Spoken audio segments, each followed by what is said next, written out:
یا ایھا الذین آمنوا، اے لوگو جو ایمان لا چکے ہو، من یرتد منکم عن دینہ، تم میں جو بھی اپنے دین سے پیچھے ہٹے گا، ریورس ہوگا، فسوف یأتی اللہ بقوم، تو اس کے بدلے میں اللہ ایسے لوگوں کو لے آئے گا، یحبہم ویحبونہ، کہ اللہ ان سے محبت کرے گا اور وہ اللہ سے محبت کریں گے۔ اذلۃ علی المؤمنین، ایمان والوں پہ نرم ہوں گے، اعزۃ علی الکافرین، اسلام دشمنوں پہ سخت ہوں گے۔ لا یخافون فی اللہ لومۃ لائم، اللہ کے دین کے معاملے میں کسی ملامت کرنے والے کی ملامت کی پرواہ نہیں کریں گے۔ یہ آیت نازل ہوئی ان لوگوں کے بارے میں جو اسلام کے بارے میں مختلف قسم کے وسوسوں کا شکار رہتے ہیں، پروپیگنڈے سے متاثر ہوتے ہیں، حالانکہ وہ ایک مرتبہ اسلام قبول کر چکے ہیں یا مسلم گھرانے میں پیدا ہو چکے ہیں اور مسلمان کہلاتے ہیں۔ لا یخافون فی اللہ لومۃ لائم، اللہ نے فرمایا کہ اگر تم میں سے کوئی بھی شخص مرتد ہو جائے، ارتداد کا معنی دین سے پیچھے ہٹ جائے، تو ارتداد کے مختلف درجات ہیں۔ ایک درجہ یہ ہے کہ آپ مکمل اسلام کو چھوڑ دیں، یہ تو ایسے ہے جیسے آپ نے یو ٹرن لے لیا، بالکل پیچھے ہٹ گئے۔ ارتداد کا ایک درجہ یہ ہے کہ آپ نے اسلام کو تو نہیں چھوڑا، مگر آپ اسلام کے احکام کو فالو کر رہے تھے، اسلام کے احکام پہ چل رہے تھے، اب آپ نے چلنا چھوڑ دیا، تو یہ بھی لغت کے اعتبار سے مرتد ہے، لغوی اعتبار سے مرتد کا معنی پیچھے ہٹ گیا۔ یہ بہت سی خواتین پردہ شروع کرتی ہیں، بیزار ہو کے چھوڑ دیتی ہیں، مرد داڑیاں رکھ کے کاٹ دیتے ہیں، حرام بزنس چھوڑا پھر دوبارہ شروع کر دیا، شراب چھوڑ چکے تھے دوبارہ شروع کر دی، زنا سے توبہ کر چکے تھے دوبارہ زنا شروع کر دیا، بہت ساری برائیوں سے توبہ کر لی تھی لیکن دوبارہ انہی برائیوں میں پڑ گئے، تو ایسے لوگ بھی اس آیت میں داخل ہیں۔ یا ایھا الذین آمنوا، ایمان والو، من یرتد منکم عن دینہ، تم میں جو بھی اپنے دین سے کسی بھی درجے میں پیچھے ہٹے گا، فسوف یأتی اللہ بقوم، تو اللہ نے بتا دیا میرا تم کچھ بھی نہیں بگاڑ سکتے، اللہ ایسے لوگوں کو لے آئے گا، نمایاں کر دے گا، پیدا کر دے گا، یا ایسے لوگوں کو توبہ کی توفیق دے دے گا، یحبہم، جو اللہ سے محبت کریں گے۔ گنہگاروں سے کام لے لے گا اللہ تعالیٰ، گنہگاروں کو توبہ کی توفیق دے دے گا، ان لوگوں کو توفیق دے گا جن کے بارے میں تم تصور نہیں کر سکتے تھے۔ آپ سنتے رہتے ہوں گے وہ فلاں کھلاڑی آ گیا، فلاں اداکار آ گیا دین کی طرف، فلاں ایکٹریس نے توبہ کر لی۔ دیندار لوگ پیچھے ہٹ رہے ہوتے ہیں، اور بالکل وہ لوگ جو لبرلزم کی انتہا کو پہنچے ہوئے ہوتے ہیں وہ ریورس ہو جاتے ہیں۔ ہم جس قوم کو دیکھ کر گمراہ ہو رہے ہوتے ہیں، ان کی عیاشی کو دیکھ کر، اور ان میں جو عیاش ترین لوگ ہوتے ہیں وہ دین کی طرف آ رہے ہوتے ہیں، وہ اس زندگی پہ لعنت بھیج رہے ہوتے ہیں، تو یہ اس آیت کی بہترین مثال ہے۔ فسوف یأتی اللہ بقوم، اللہ ایسے لوگوں کو لے آئے گا، یحبہم، جو اللہ سے محبت کریں گے۔ اب آپ قرآن کا انداز دیکھیں کتنا عجیب ہے، انداز عجیب ہے۔ ہونا یہ چاہیے کہ پچھلی آیت میں اللہ نے فرمایا اے ایمان والو تم میں جو دین سے ہٹے گا تو اللہ بدلے میں ایسے لوگوں کو لائے گا جو دین سے نہ ہٹیں. یہ ہونا چاہیے نا. ارے بھائی کیا ہو گیا بھائی؟ جو دین سے ہٹ رہا ہے اس میں فالٹ ہے دین سے ہٹنے کا, تو اللہ اس کی کمی پوری کریں گے, کیونکہ اسلام کو تو اللہ نے قیامت تک زندہ رکھنا ہے نا. اسلام کو تو اللہ نے قیامت تک زندہ رکھنا ہے. تو اللہ یہ بھی کہہ سکتے تھے کہ میں ایسی کتابیں پیدا کر دوں گا جو سیدھا راستہ دکھاتی رہیں. لوگ تو دین سے ہٹ جائیں گے مگر کتابیں موجود رہیں گی تاکہ علمی کتابی لوگ اس سے فائدہ اٹھاتے رہیں. نا نا نا نا نا, لوگ پیدا کر دوں گا. یعنی نبی صلی اللہ علیہ وسلم کے دور سے لے کر قیامت تک یہ دنیا لوگ لیس نہیں ہو سکتی. بات آ رہی ہے سمجھ میں؟ لوگ لیس سے مراد نیک لوگ لیس. یہ کچھ ہم خود ہی ڈکشنری لغتیں بناتے ہیں آج کل. یعنی یہ دنیا بہت سی چیزوں سے لیس, بہت سی چیزیں اس سے لیس ہو سکتی ہیں لیکن لوگ لیس نہیں ہو سکتی. کہ کسی بھی زمانے میں نیک لوگ ختم ہو جائیں, ایسا نہیں ہو سکتا. لہذا نیک لوگوں کی تعداد بھی اس دنیا میں ہمیشہ موجود رہے گی ہر دور میں, اور یہ سلسلہ نبی صلی اللہ علیہ وسلم تک چلتا رہے گا. تبھی ہم جب لوگوں سے کہتے ہیں نا اپنے بزرگوں کی فہرست پیش کرو تو امام بخاری تک پہنچتے ہیں ڈائریکٹ. وہ تو بھائی جو آپ سے پہلے نیک لوگ کون تھے اور اس وقت کون ہیں, اور آپ وہ کون نیک لوگ ہیں جن سے آپ نے سیکھا, پھر ان نیک کے نیک بتائیں جو ان کے ابا دادا میں آتے ہیں. یہ سلسلہ پیش کرنا پڑے گا. جہاں بھی قرآن اہل ہدایت کا تذکرہ کرتا ہے تو لوگوں کا تذکرہ کرتا ہے, لوگوں کا.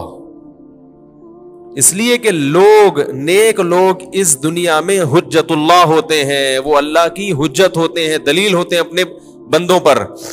صرف کتابیں کافی نہیں ہوتی. تو ایک تو علمی نقطہ اس آیت سے یہ پتا چلا ہمیں, جو آپ سمجھ گئے میرا خیال ہے یا نہیں سمجھے بھائی؟ وہ اس کو نوٹ کر لیں. کدھر گئے شہباز بھائی؟ ایک اور کیمرہ لا کے رکھنا ہے جو پبلک کو دکھائے. اب تو میرے اپنے رشتے دار جو ہے نا, جو بیان نہیں سنتے, دور دور رہتے ہیں, وہ خود کہہ رہے ہیں کہ کوئی دوسرا بندہ سامنے ہوتا بھی ہے یا ایسے ہی جنات سے خطاب چل رہا ہوتا ہے. کیمرے کا انتظام کرنا ہے, لگانا ہے, پبلک بھی دکھانی ہے. یہ نوٹ کر لیں, ابھی نوٹ کر لیں. اس میں بہت ہو گیا مذاق. تو میں ان کو جواب میں یہ کہتا ہوں کہ ہوا سے نا اتنے کانفیڈنس کے ساتھ بات ہو نہیں سکتی. یعنی کوئی سامنے نہ ہو تو پھر تو یہ ایکٹنگ ہو جائے گی. اتنی زبردست ایکٹنگ تو میرا خیال ہے کوئی فلمی اداکار بھی نہیں کر سکتا 1-1.5 گھنٹے تک, کہ کوئی بندہ سامنے نہ ہو اور وہ بات ایسے کر رہا ہو جیسے سب سامنے بیٹھے ہوئے. تو کیمرہ لا کے رکھنا ہے. یہ نوٹ کر لیں, بے شک گھسا پٹا کیمرہ ہی ہو, لیکن کبھی کبھار دکھا دیا کریں.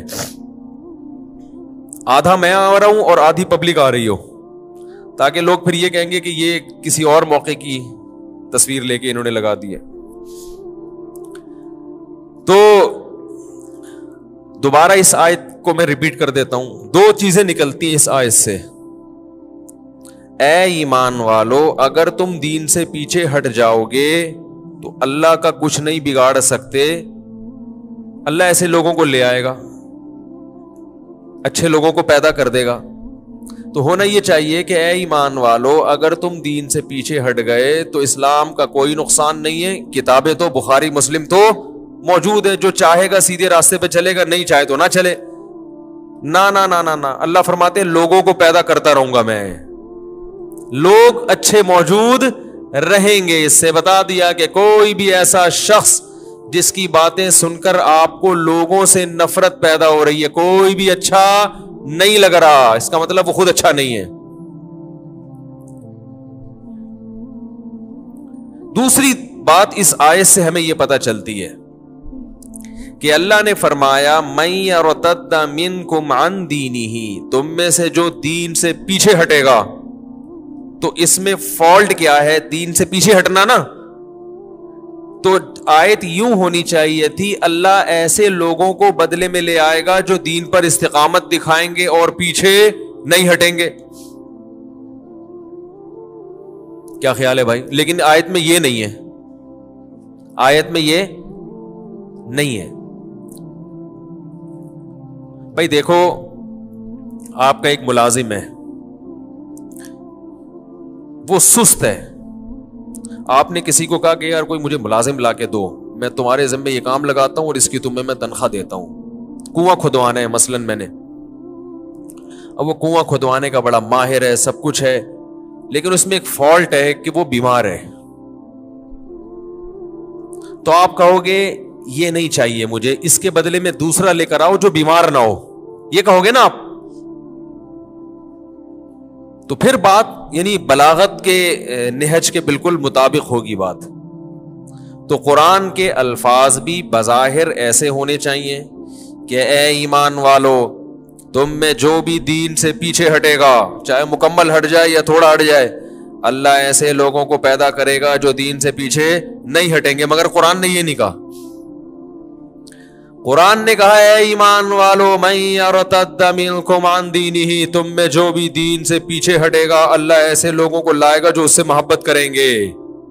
اس میں اللہ نے بتا دیا کہ تم جو پیچھے ہٹے تھے، تمہارے اندر ایک فالٹ تھا، محبت کی کمی. اب جو لوگ آئیں گے اس میں محبت کی کمی نہیں ہوگی، وہ پیچھے نہیں ہٹیں گے.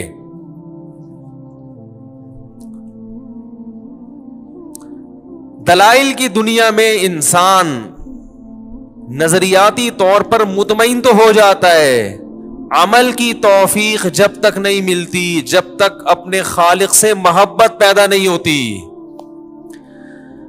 ہائے ہائے کیسے سمجھائیں بھائی. آپ کو دلائل کی دنیا میں کسی نے ثابت کر دیا کہ اللہ کا وجود بھی ہے، یہ بھی ضروری ہے دلائل سے ثابت ہو جائے. یہ بھی بتا دیا کہ اس کے احسانات ہیں. بھائی آپ وہی ہیں جو مجھ سے ملے تھے وہاں، وہ جو بھائی بیٹھے ہوئے ہیں، یہ جو ادھر جو پیچھے دیکھ رہے تھے آپ، ابھی 3-4 دن پہلے جو آپ ہی کی بات کر رہا ہوں. اچھا پہلی دفعہ آیا، ٹھیک ہے. وہ ایک صاحب ملے تھے، ان کو میں تلاش کر رہا تھا، میں نے کہا وہ وہی تو نہیں ہے. تو دلائل کی دنیا میں کسی کو بھی آپ قائل کر سکتے ہیں، وہ قائل ہو جاتا ہے، لیکن عمل کی توفیق ملنے کے لیے دلائل کی دنیا میں مطمئن ہونا کافی نہیں ہے. بھائی کسی نے آپ کو بتا دیا کہ یہ آپ کا باس ہے، آپ کو پتا چل گیا یار یہ میرا باس ہے، اس کی مجھے مان کے چلنا ہے، لیکن دل میں آپ کی نفرت ہے، تو آپ مان کے چلو گے، جہاں ڈنڈی مارنے کا موقع ملے گا مارو گے آپ. تو اللہ نے فرمایا کہ اللہ ایسی قوم کو پیدا کرے گا، یحبہم، جن سے اللہ کو محبت، ویحبونہ، اور وہ کس سے محبت کریں گے؟ اللہ سے. اور پھر اس کی ایک علامت بیان کی کہ جب انہیں اللہ سے محبت ہوگی اور اللہ کو ان سے محبت ہوگی تو ان کے جو جسم سے نکلنے والے اعمال ہیں وہ کس نوعیت کے ہوں گے. اس کی ایک صفت کو اللہ نے ہائی لائٹ کیا کہ ان میں ایک چیز مشترک تمہیں نظر آئے گی محبت کے ساتھ. یعنی محبت جب ہوتی ہے نا تو محبت صرف دل میں نہیں ہوگی بلکہ اس محبت کا ایک اثر تمہیں نظر آئے گا.